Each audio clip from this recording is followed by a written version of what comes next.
Hello and welcome to our Paid Search Association webinar. I'm really excited about today's presentation. We have Menachem Ani from the JXT Group. He owns his own agency. I have learned so much from him, and today he's going to be talking about meta ads for the lead gen. I cannot wait. He's going to do a presentation. There'll be time for Q&A after, but you can leave your comments in the chat. And we will address them at the end. Without further ado, let's get started. Hey, thank you so much for having me. And to everyone who joined us today, thank you for joining us. Sarah, thanks for having me. I'm excited to talk about how you can use Meta to generate leads for your business, basically from Facebook and Instagram. I know a lot of times with lead gen, people tend to start with Google, and it's definitely a great place to get leads, but we found some really good strategies that work on Facebook and Instagram, and I'd love to jump into it. But first, who am I? My name is Menachem, for those of you who don't know me. I started JXT Group to run paid media for e-commerce brands and lead gen businesses who actually want to know what's happening in their accounts. We run campaigns for clients across all channels that matter. And today, we're going to jump into a Meta Ads 101 for lead gen. You already know how to set up a campaign. I'm going to walk you through 10 things that I argue with clients about on a weekly basis when we're running lead gen on Meta.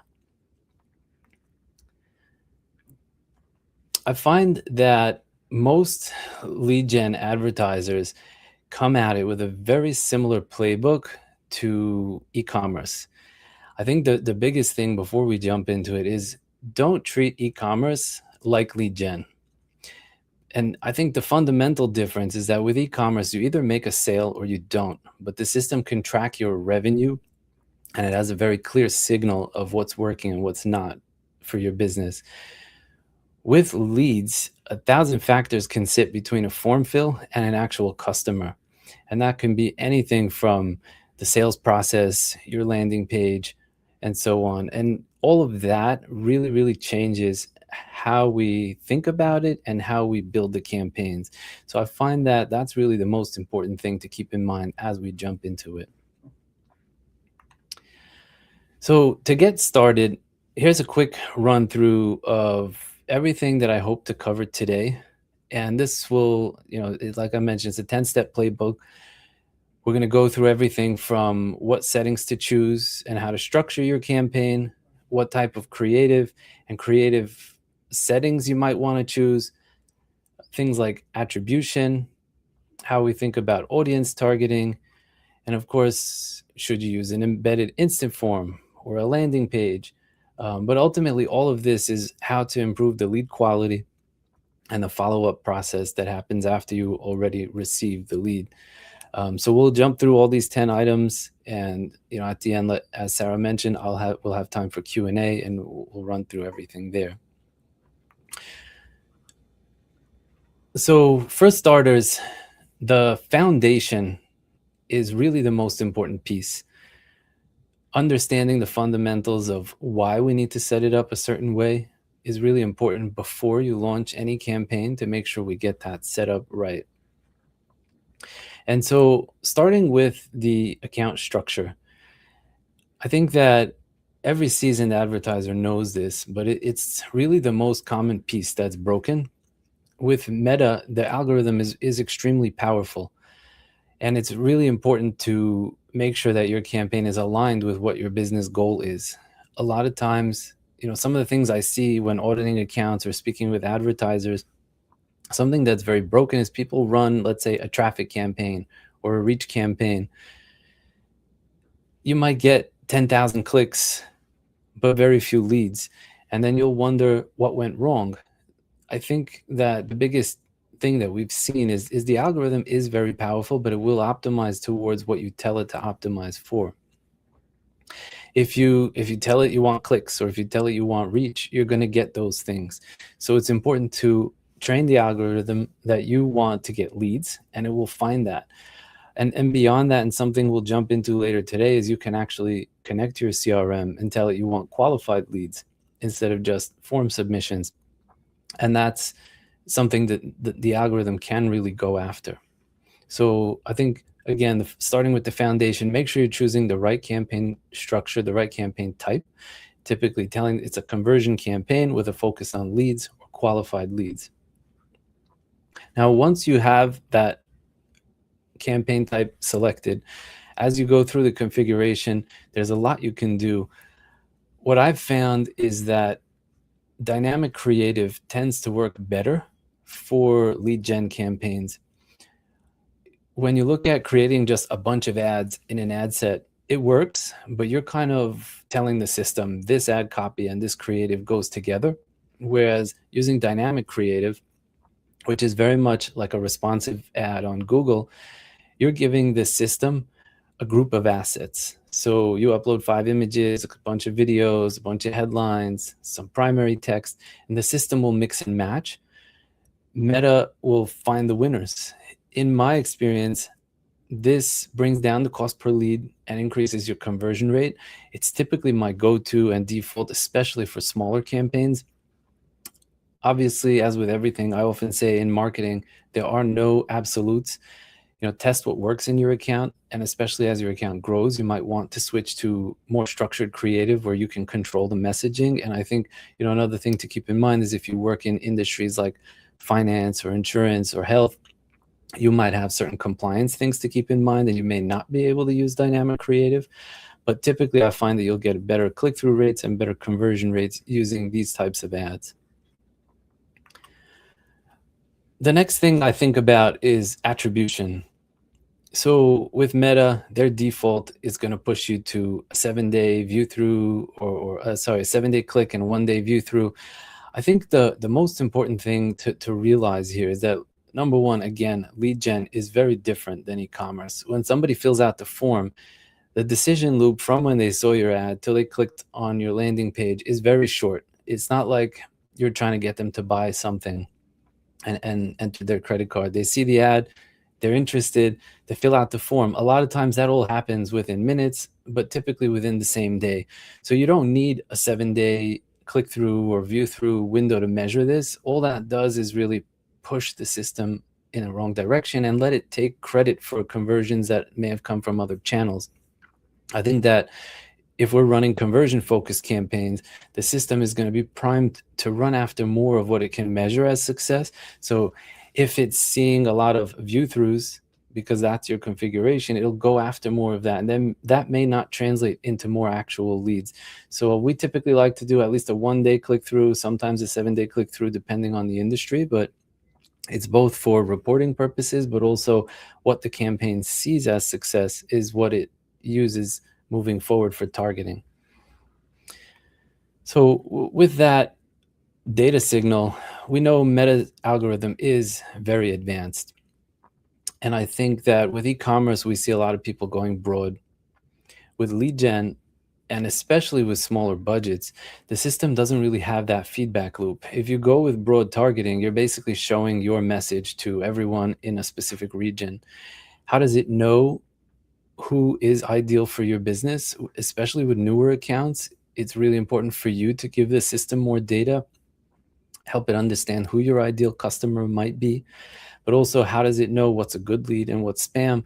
So there's really a few different ways that you can approach targeting on Meta.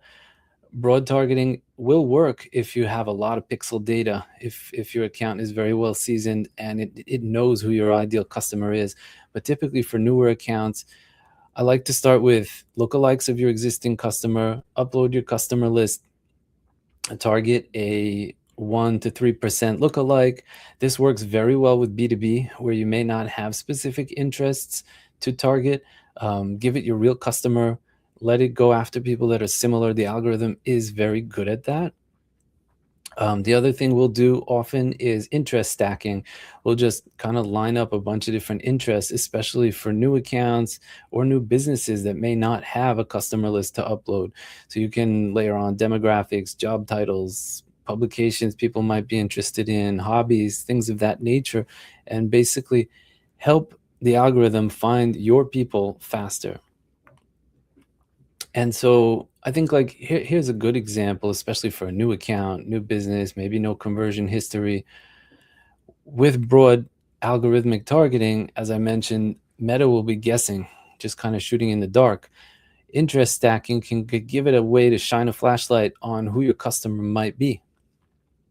So in this example, new account, no customer list, we're selling home products for high-income homeowners. Broad targeting, it got form submissions, but really just tire kickers and very expensive cost per lead. So instead, we'll layer on levels of demographic and interest targeting to push the system in a specific direction. And again, the goal is not to keep this here for all time. As you scale a campaign and get the results you need, you can kind of peel this stuff away and move more broad with lookalikes and broad targeting. But it gets data and then you expand. But you can put demographic, age, income, things of that nature. Maybe they work in specific industries or have certain interests, or they watch certain TV shows. You're kind of helping the system figure out who to put your message in front of. And I think that's because at the end of the day, with meta ads, the biggest piece is making sure that you're putting the right message in front of the right consumer.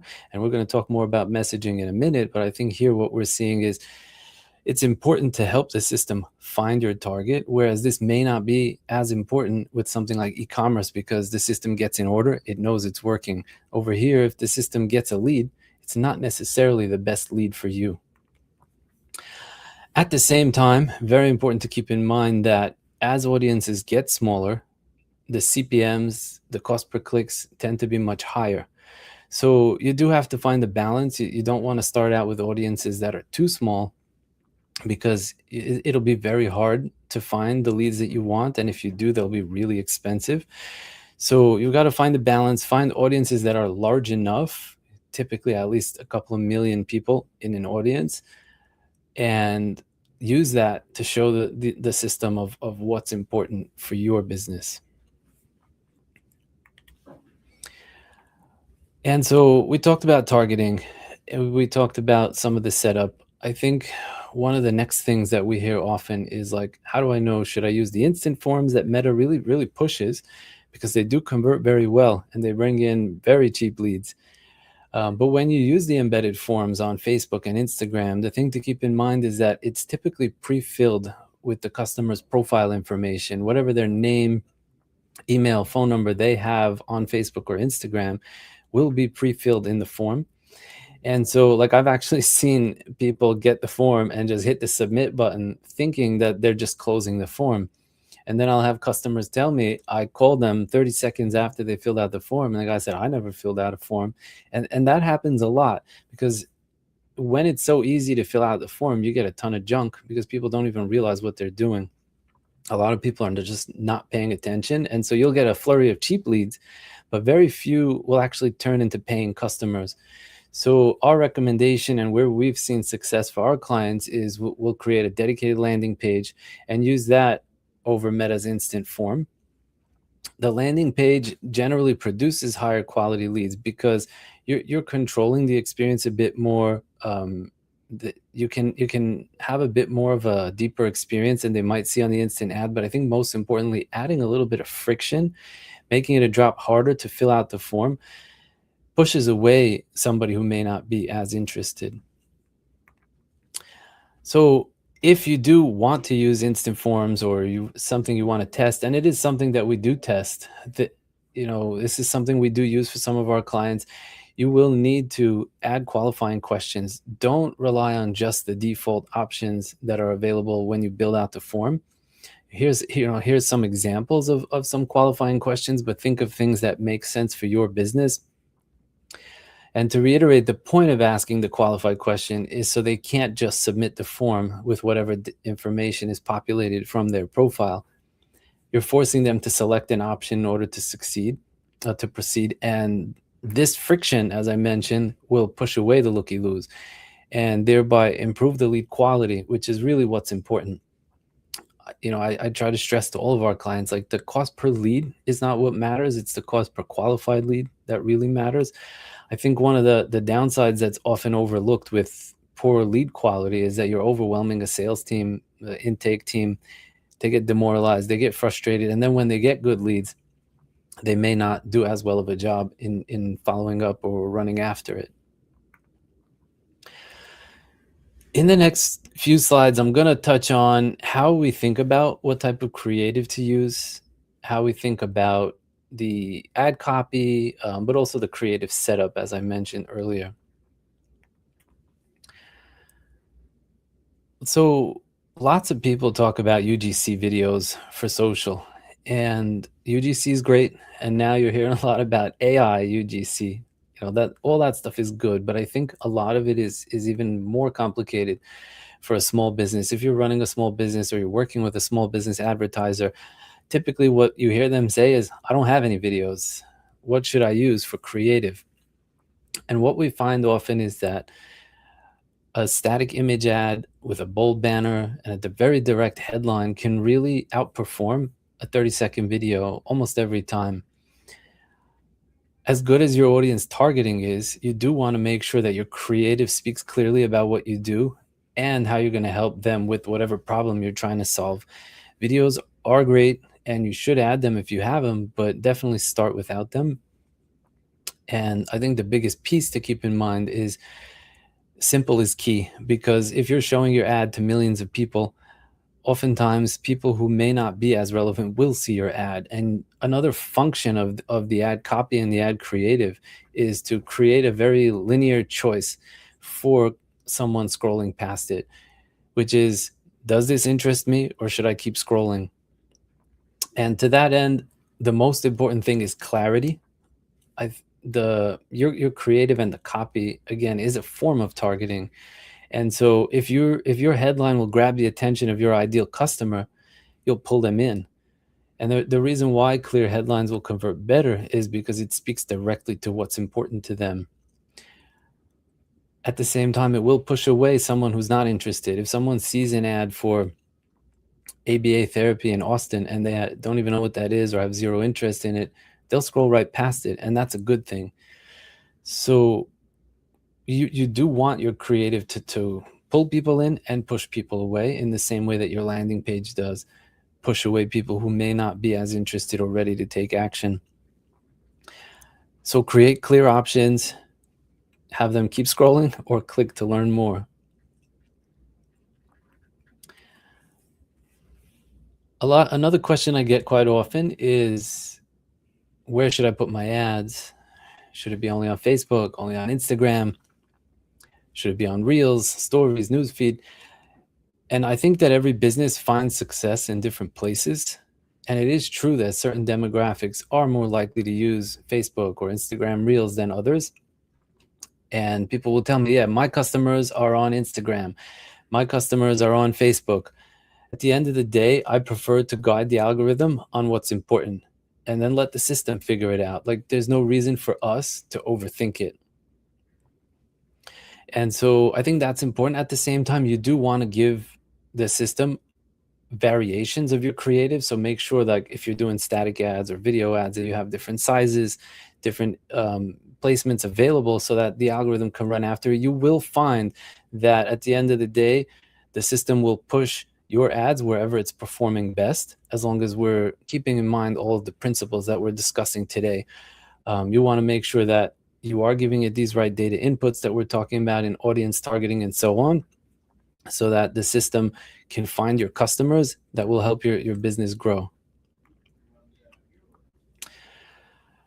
So how is Meta or paid social different than Google Ads or something to that effect? I think like one of the things we look at with Google Ads is you want to go after very high intent and really segment your campaigns around levels of intent, focus your budget on maybe the top performing keywords first, focus more up funnel as you're growing, as things are scaling. With Meta, and especially since we're in this privacy forward world where a lot of times the system can't track cookies, it can't retarget to people properly, we have to remember that Meta is not search. You can't target by buying a specific stage in the funnel as easily as you might in paid search, and definitely not in the way that we used to be able to do on Meta years ago. I think, it's already been at least 5 years since iOS 14, but we pretty much stopped retargeting and prospecting in their own campaigns, especially with lower budgets. If the audience is too small, as I mentioned previously, you're going to end up with much higher cost per clicks and a higher CPC, which can make the campaign unprofitable. And so you end up spending more trying to force the algorithm into boxes it doesn't necessarily need. When you run larger budgets with heavy volume, you can definitely split retargeting into its own campaign, and that's something that we do. But for newer businesses, newer campaigns, lower budgets, you typically want to have everything in one campaign. We like to structure campaigns more around your business goals. So maybe a campaign for a different region, a different service category. Think about places where you need to do different location targeting. You want to assign different budgets. It's a completely separate audience. It needs completely separate messaging. Those are things where you will want to segment into separate campaigns. Again, making sure that your audience is large enough. And so typically we'll start with one smaller campaign, prospecting and retargeting combined. Let the dynamic creative do the heavy lifting on optimization. Trust the system with the signals you can't see. And just, of course, make sure that you are excluding recent converters so that it doesn't go after somebody once they've taken action to enter your funnel. But as I mentioned when I started, lead volume is great, but really what's important is the lead quality. Quality is the real job. Quality is what's going to fill your sales pipeline. Quality is what turns into revenue. Meta will happily send you 500 leads, but more than half could be junk. Real people who filled out a form accidentally, spam bots, just nothing you can do anything with. And your sales team is drowning, but your CPL will look great in platform, and then the business is not growing. So the fix is not necessarily another campaign tweak. The targeting we spoke about, the creative messaging we spoke about. The fix is really sending Meta a signal that tells it which of these customers, of these 500 leads that you got, are real ones, which ones are qualified leads, which ones you sent a contract out to, which ones turned into a real customer, and then tell Meta to go find more of those. And that signal is never going to be inside the ad platform unless you push it there. It comes from your CRM. And that's really where your revenue is happening, where your real sales process is happening. And so you've got to get your CRM integration connected. Everything else we've touched on, those qualifying questions, the landing page form, the audiences, all of that will put you in the right direction. But at the end of the day, if you got 500 leads, there's absolutely no way for Meta to know which one is better than the other without some kind of CRM integration. And so I highly recommend this, especially for larger campaigns where you have more qualified leads and more sales coming through, that the system can see this and start optimizing the campaign towards that. And so what does that look like? If you connect your CRM and you're piping in through Zapier, HubSpot, Salesforce, a lot of CRMs do have a built-in integration directly with Meta where you can just select a lead stage and send it back in through the Conversions API straight into Meta. If you don't have a direct integration with whatever CRM you're using, you can use Zapier, Make, or anything like that. You're getting the data into the Conversions API, and then you can optimize your campaign towards qualified leads. So there's really two levers to push for lead quality. Lever one, connect your CRM, send those real outcomes, not just the form fills. Do your marketing qualified leads, sales qualified leads.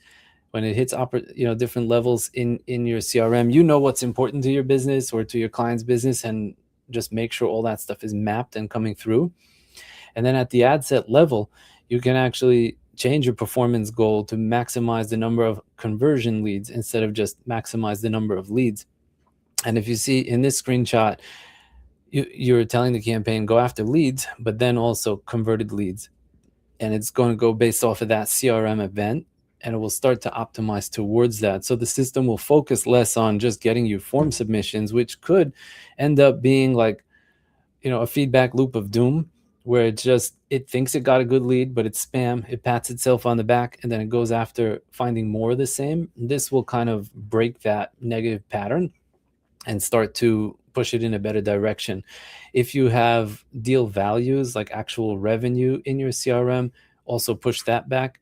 But basically, you're using this offline conversion data through the conversions API to close the gap between the form fill and the actual revenue. And then Meta will optimize towards that data that you're sending back. I think the tricky piece is, in certain industries, it could be 6 months from when the lead comes in until you actually close a deal. So think about what's important to your business, what stages there are in the sales pipeline between the form submission and the sale, and send back whatever you can. Even if it's just you're qualifying the leads from a marketing perspective, these are real people filling out the form, send that back so it kind of has something to optimize towards. Now, everything we're doing in the campaign, in the CRM, on the landing page is all really important. But a lot of times we'll talk to clients who we're seeing a ton of leads come through. We're seeing the lead quality looks pretty good. So you got the leads, but now what? I think the most important thing that I've seen is speed to lead. How fast you get in touch with the prospect gives you a better chance of closing the deal. I have one client, he's on the phone within 30 seconds, and his close rate is higher than everybody else's. Another one, maybe they're not as fast, but they have a very solid follow-up process. They're also closing deals maybe at 20% of what's coming in from Meta. I'll talk to other clients and they'll be like, everything's junk. I can't get through to anybody. And so a lot of times I'm like, okay, tell me about your follow-up process. And they'll tell me, oh, I'm calling them the same day. And reality of what's happening is they're calling the person back 5-6 hours later. They might have already spoke to someone else. They might be in the middle of making dinner. They might be at the grocery store. Like, you have no idea when you're catching them. You have to remember, people are busy with whatever's going on in their lives, especially on weekends. And so your intake process is half the campaign. I can get the best leads in the world, but if you're not selling and selling aggressively, it's going to be hard to turn that into new business. So make sure that your sales process is buttoned up. And some things to think about is, with phone calls, have a human answer right away. Don't send them to press 1 for this, press 2 for that. Don't send them in circles. For form submissions, as soon as someone fills out the form, they should receive an email confirmation with next steps, with what to expect. If you're trying to call people and you can't get through them right away, follow up. If you get a missed call them back. I think there's a lot of pieces that I would consider just basically a leak in the follow-up process. And so always think about what you can do better. And even like on that thank you page, on that email follow-up, in your nurture sequence, give them an option to book a call online, throw a calendar link in there, throw your phone number in there again. Maybe they want to call, maybe someone filled out the form and now they see your phone number, that, let me actually call. And another thing we're seeing a lot of success with is chat or chat bots. If they're set up right and they're actually helpful for consumers, they really can help you get through to more of the leads that filled out your form. And really, the most important thing to realize is that quality is built. It's not something that'll just happen on its own. Ultimately, running lead gen campaigns especially on Meta is for sure harder than e-commerce, because with e-commerce, again, the algorithm has a pixel on the website. Someone places an order, it knows it got this much revenue from it. With leads, you get 5 leads, you get 10 leads, you get 100 leads, you get 1,000 leads. It doesn't know what that turned into. How much revenue did you actually book from it? And so all of these things are going to help you move the needle on getting from point A to point B, which is focusing first on just lead volume, but then moving to a place where you're focusing on lead quality and obviously closing sales and really generating revenue from there. Here's kind of a recap of everything we walked through, just to run through quickly. You want to start with your campaign type. Make sure you're going after leads, not traffic, not engagement. Typically, we'll use dynamic creative unless there's some other compliance reason not to. Attribution, one-day click. Let the system go after what's converting right away. Audiences, only use broad if you have actual data. Otherwise, start with lookalikes or interest stacking. We typically recommend forms, landing pages over forms, just because it's going to get you better quality leads. With creative, start with static images. Be very clear about what the service you provide is and how you can make their life better. With placements, just push it everywhere, follow the data. Again, for account structure, we typically use one campaign and start to expand based on your business needs and business goals. Lead quality, connect your CRM data, give the system more data to optimize towards. And of course, your intake process, probably the most important thing after everything else is said and done. 3 things I want you to take away from this session is the fundamentals matter more than you might think. Those little toggles in the campaigns, the time you spend building the right creative is really important. Feeding the algorithm real data signals on who to target, what it should track, and what's converting. And again, lead quality is something that comes when you push with a purpose. It's something that's built, and you've got to push with it every step of the way. Some of the things that I look out for, because this is something I see often, is, I'm thinking about this now from the other end. These are mistakes that are just happening all the time. And kind of what we covered is people are just optimizing for the wrong thing. If you tell the system you want landing page views, you're going to get a ton of them. And I know I sound a bit repetitive when it comes to this, but I see it so often that I think it's important to reiterate, because the algorithm will get whatever you ask it for. If you tell it you want form submissions, it will get you form submissions. And that's why we want to tell the system we want actual buyers. So running instant forms with 0 qualifying questions. I see people getting leads for $5 a piece, but they're just pointless leads, and their sales team is getting very upset because they keep reaching out to people who either don't exist or have no idea what they're talking about. When it comes to targeting, make sure that you're using lookalikes built from actual customers, not just form submissions, because if you get bad form submissions and then build a lookalike on that, you're just going to end up back in that cycle of doom. Make sure to use that CRM integration for sure. And lastly, I would say don't judge meta performance by just the data you see in Google Analytics, last click. Like, focus on the data in the platform and your CRM. Your CRM is really going to be the most important piece of the puzzle, because at the end of the day, revenue and profit is all that matters. Thank you so much for joining me. I'm glad to be here today. I hope you found this insightful, and I look forward to jumping into our Q&A momentarily. If you'd like to connect or reach out afterwards, you can always find me online. And thank you all. Awesome. Thank you so much. Of course, if you have any questions, feel free to put them in the Q&A. I always get excited when I get to ask questions. I am going to lead off with the first question. So you were talking about lookalikes. So suppose somebody comes in before they've obviously talked to your agency, and they have a lookalike, but it obviously has some junk in there. How quickly have you seen this type of thing spiral out of control? And does it just eventually stop working altogether? What typically happens?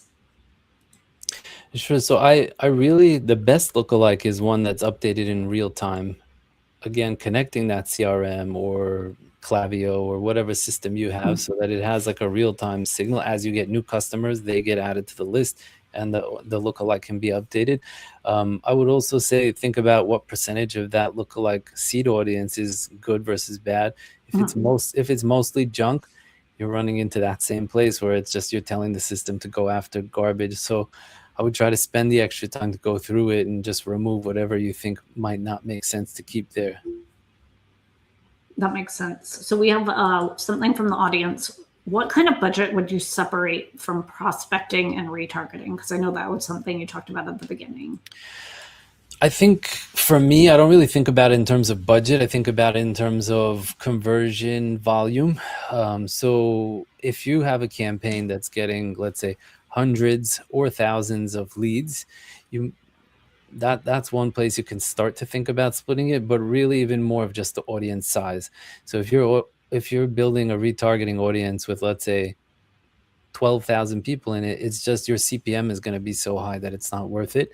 But if your retargeting audience is closer to 1 million people, it might be worth it, So like, where's the exact cutoff? I would look at both the audience size, the traffic volume, and of course the conversion volume, and see like where your CPMs actually get better versus worse. That makes sense.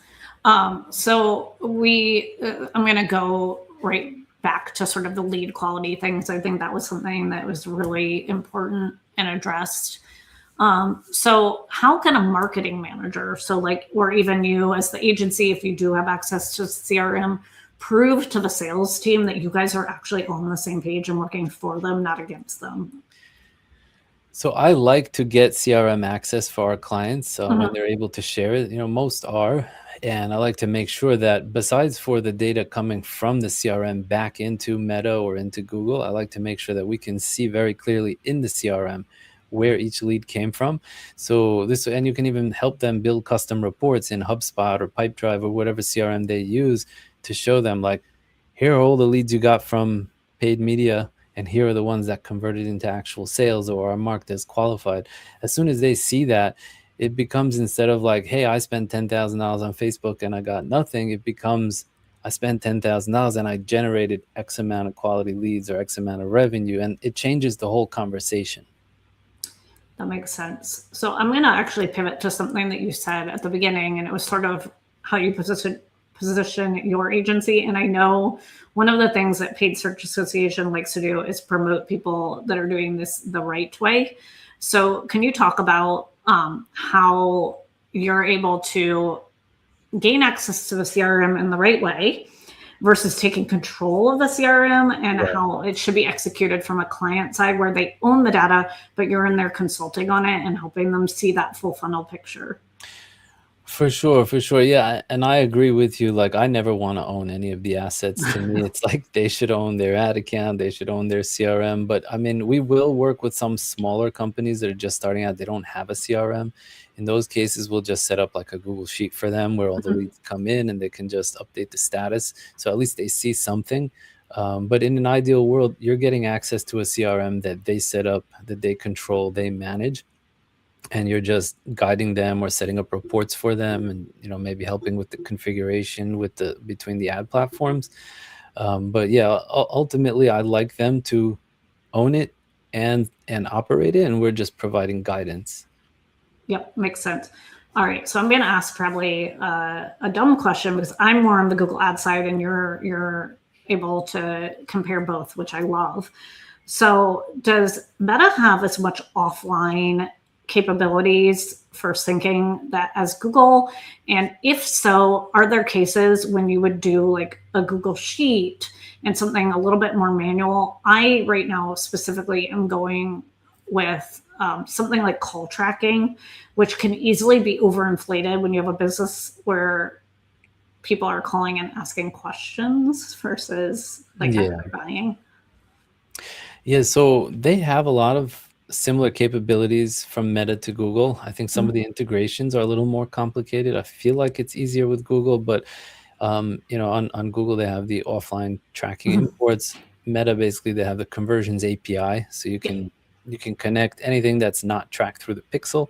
You can send in through Zapier. You can send it in through a direct CRM integration, and you can also pull data out of the system that way. Like if you are using those embedded forms on Facebook and Instagram, you can have it send leads into a Google Sheet, into HubSpot, Salesforce, using either a direct integration or a Zapier or a tool like that, and then sending conversion actions back in. Most of the call tracking software that our clients use, like CallRail, for example, has an integration with Facebook. It's a little clunky to set it up, but you definitely can, and it'll report, as your phone calls as leads. always clunky to set it up. Actually, Yeah. I believe you helped me with that at one point a couple of years ago on a tweet.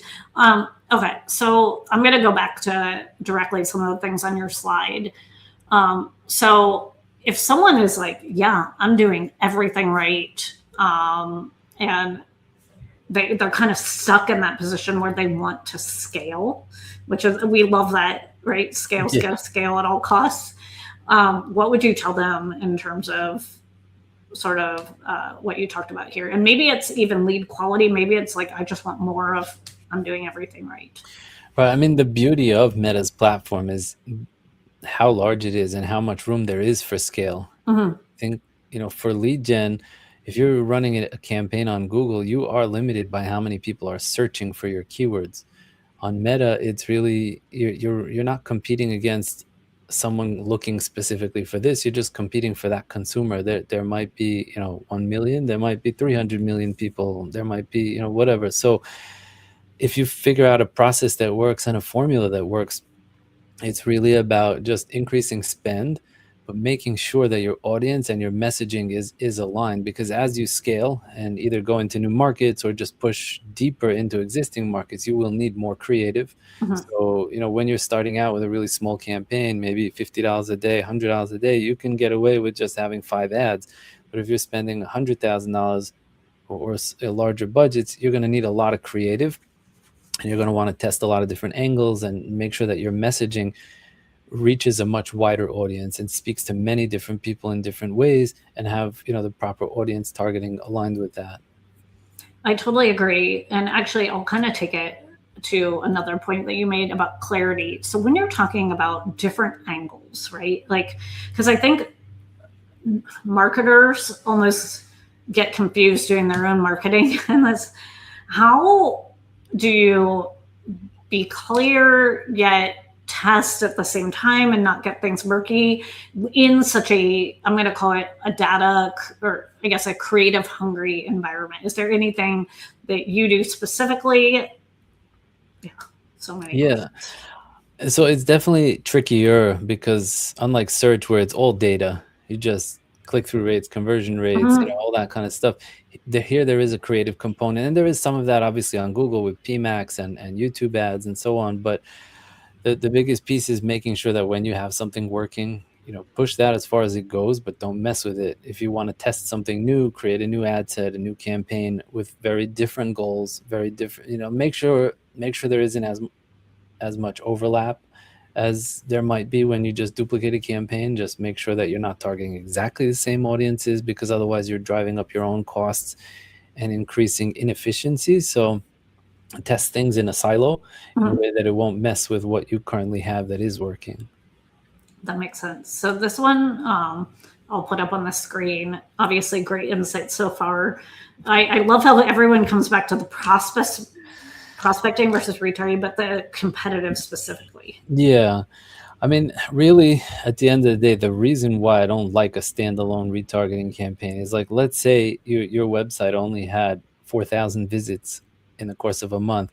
If you create an audience around those website visitors, it might only find 60% of those. And so, like, you're basically creating a whole campaign to run after a few thousand people, and your CPM might be $70 instead of $20 in another campaign. So what I like to do is have that one campaign that has them both put together, use dynamic creative setup with different messaging, and let the algorithm figure out what headline or what copy it should show to a specific user. And being that your CPM is so much lower, it'll just kind of figure itself out. And again, make sure that you're excluding anyone who did convert. So if someone filled out your form or called you or whatever, just get them excluded from the campaign, so you're not wasting money on retargeting people who are already in your pipeline. But that's typically what I find that makes sense. The system will retarget automatically as you have them both in one campaign. And I would just say one thing to keep your eye on is the reach and frequency. Meta reports on how many people are seeing your campaigns and how often. So if you look at a 7-day window, 14-day window, you really don't want your frequency going more than like 3-ish, maybe even probably less. So if you're really trying to get more and more new customers, you can Make sure your frequency is on the lower end, 1.5, 2. But if you're okay with, you want it to do more retargeting, then you kind of get up to the 3s and 4s, which means that each person is seeing your ad 3 or 4 times over the course of a week. And that means your campaign is focusing more on the warmer traffic and less on the cold traffic. Yeah, that makes sense.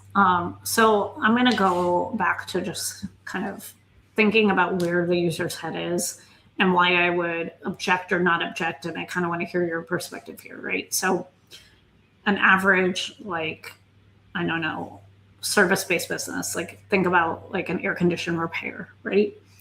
So you would think automatically as a marketer, you would want to go directly and just put all your budget in Google, because when a person has a problem, they would just automatically type in their problem and then go to Google.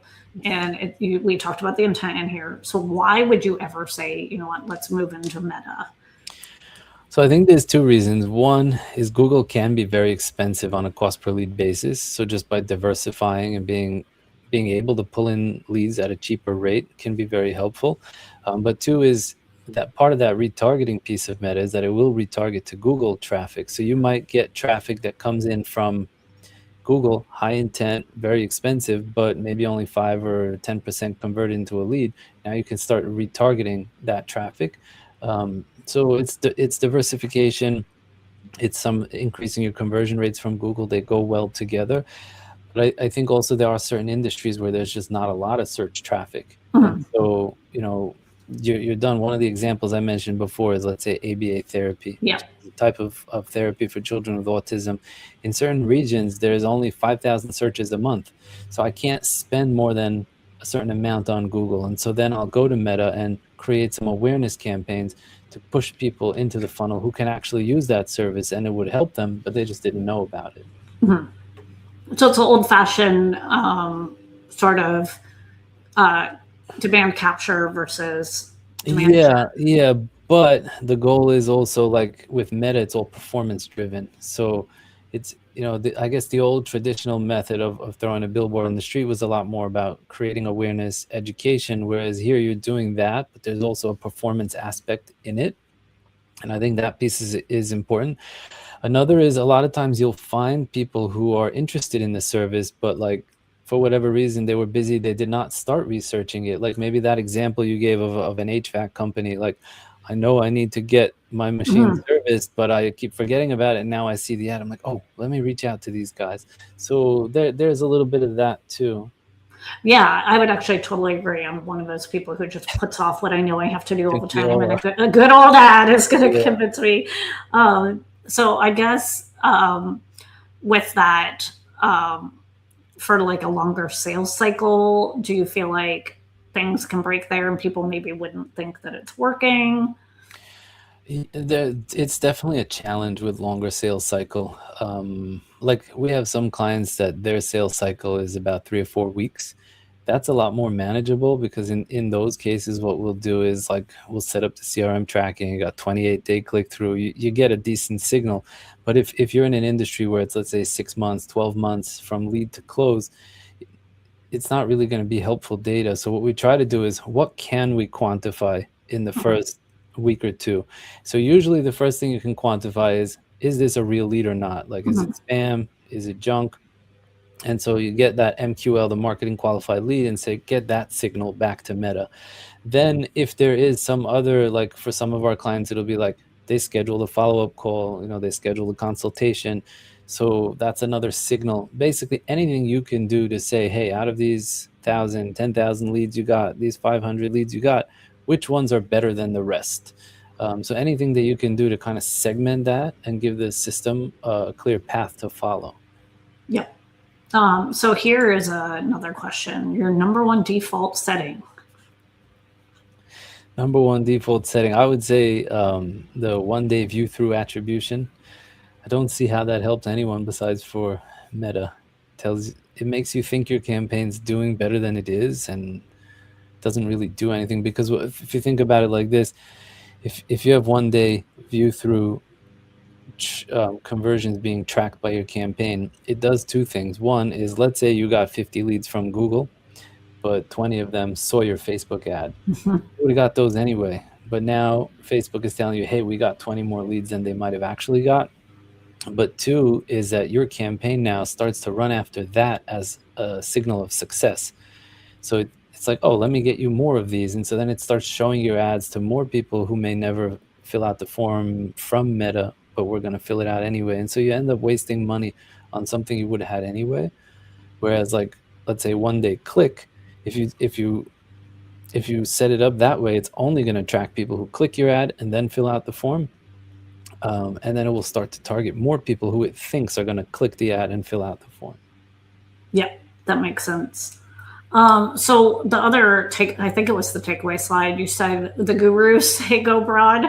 But can you talk a little bit more about that? Yeah, listen, at the end of the day, Meta's algorithm is very sophisticated. If you visit a website in any category, literally within seconds, you're going to start seeing a ton of ads Mhm. from those kind of products and similar things.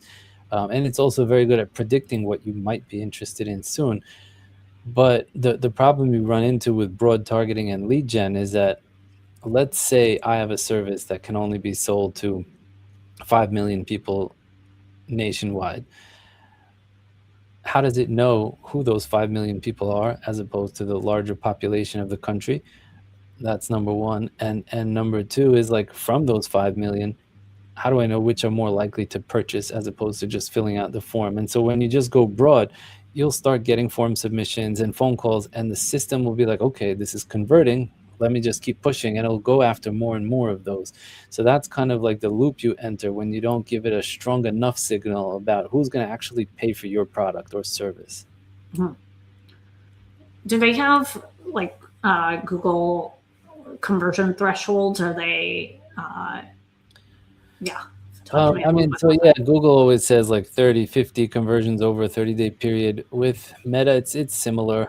My goal always is like get at least 1 or 2 conversions per day so that like it has a steady flow. I find that Meta is less prone to algorithmic ups and downs in performance. It tends to be a bit more steady once you get something good going. Whereas like Google, you'll get like, some very few one day, a bunch the next day, and your spend kind of bounces up and down. Meta tends to be a bit more stable with that kind of stuff, but you really have to follow what you see. I mean, so now it's time for some of the good questions. If someone made you choose today, if they were like Google or Facebook, or would you say it depends? Well, my answer is always it depends. It depends on the industry, I would say. There are certain industries that I'm going to tell you right away, go with Google. There's certain ones I'll be like, start with Meta. And I think that determination is made based on how much search volume there is and what the cost per click is on Google. So like if the cost per click is too high or there's not enough search volume, then you probably want to start with Meta, just because you're able to get more going faster.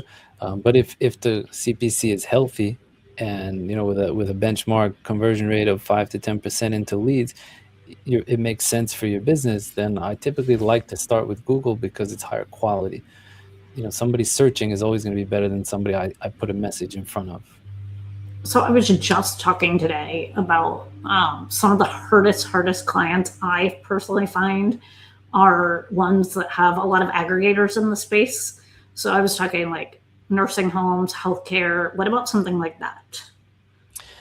So a lot of it will come down to how well your landing page converts visits into leads, because the success of your campaign will come, like if you're paying Google $20, $30, $40 a click, you need to be converting at least Oh, yeah. 10% of traffic into leads for it to make any sense. Because some people, like, you launch a campaign, it's converting at 2%. Like in those cases, we'll build a dedicated landing page, really optimized towards conversions so that it converts at a better rate. But I think, yeah, that's probably the most important piece of it. Also, you talked about measurement through Google Analytics. Do you feel like their product has some biased tendencies? I know Google added some kind of metrics in ad platform. Right. I think for me, the main thing I like to stay away from when you're marketing on more than one platform is last click attribution. Just because it'll skew towards whatever tends to be last click in that industry. And a lot of times that is meta, because if I came from Google and then I left without converting, and then I come back from a meta ad, kind of skews towards that. I like to use Google Analytics more for like benchmarks, validation of everything that you're seeing in the platform, because Mhm. there will be some level of double attribution, some conversions that both Google and Meta take credit for.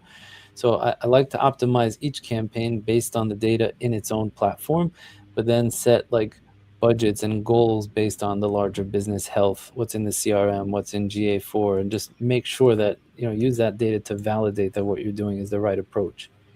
Yeah, no, that makes sense. Brett said he's tuning in from Delaware. Thank you, Brett, for tuning in. I really appreciate everyone actually being here and asking questions. So I'm going to go back again because you are in such a creative, right? Like I see Meta as being so creative. So can you talk about it, like ugly ads versus clear ads, and then also kind of, I would love for you to give your thoughts on demand gen from Google, which would be like what I sort of say it's their selling point. What's your Yeah. thought? So this is a lot to touch on there, but I think when it comes to creative, ugly versus highly produced, like typically whatever feels more authentic, like something that your friends or family might post on social media, something that looks like that is going to be what converts better. Like we have an ad running that's probably one of the higher spending in the account, is just like a picture of a kitchen, because like we're selling kitchen cabinets, but instead of using like the really highly polished piece, like the contractor took a picture when he finished installing it, and it feels more real to the end user, and that's what works better. So a lot of times whatever feels more authentic is going to be the better approach, but definitely test everything and follow the data. And then like demand gen from Google, how it compares to Meta ads. I would say that out of all paid social, Meta has figured out how to convert people who are scrolling into taking action the most. Even things like TikTok or Twitter ads or Pinterest or LinkedIn, like a lot of that stuff is much better for upper funnel. Meta has really trained the consumer to click and buy and click and fill out a form. And I think some of it might be the user mindset. Whereas let's say somebody on YouTube, they're watching a video, you might be interrupting them. They're not necessarily looking to do anything besides for what they're in the middle of watching. On Meta, they're bored, they're scrolling, just hitting next, next, next. So like they're looking to be entertained, and so it's easier to get someone to click and take action. Mhm.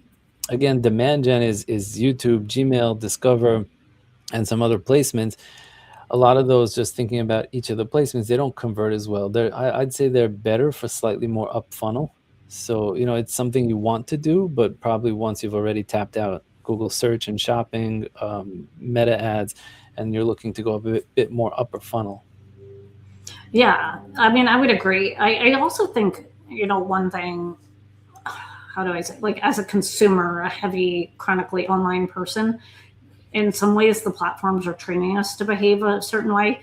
So like I find when I'm watching YouTube lately, I'm on sometimes the edge of bored, and then they enabled it so you can be watching a video and you Yeah. can scroll, and I find more and more I'm like, okay, this video isn't really satisfying me, but it's like the edge of I don't want to click off, so I scroll and look for my next video, and Yeah. it's like almost like every other one is a ad. Yeah. So I agree, but I'm like, Google's figuring it out. I don't know.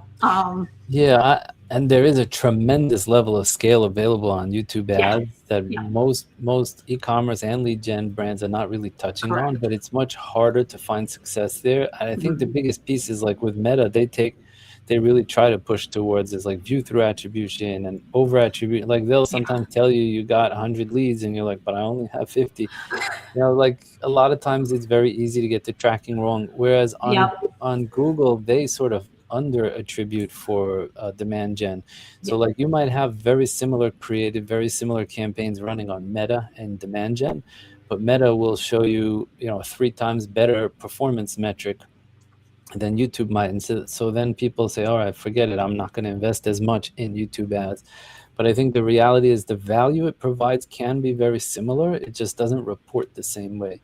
And so you have to kind of take it with a grain of salt. If you're going to be doing YouTube demand gen, to me, it's like make sure that you're getting the lead source with all your leads, but also look at like, are you getting an increase in brand awareness? Like, are more people searching for your brand and filling out the form since you started YouTube ads? Because then that tells me that YouTube ads is doing better than it might show on its own reporting. No, that's super interesting. So, with 1 minute left, I guess I'll ask a question about all of that because I totally agree with you there. Is your agency starting to do a lot of this incrementality? Because I know Google. Yeah. Okay. Yeah, so pretty much for anybody who's going to be doing YouTube at more than very minimal budgets, like you want to be able to, and they've changed the brand lift studies and incremental studies where you can do it with smaller budgets, but for those that don't even have enough budget for that, you might just do like a regional test where you just, let's say, turn on Yes. YouTube ads on the East Coast and see if more people are buying from you in that area, and then that's what's driving it. Yeah, 100%. Yeah, like off on.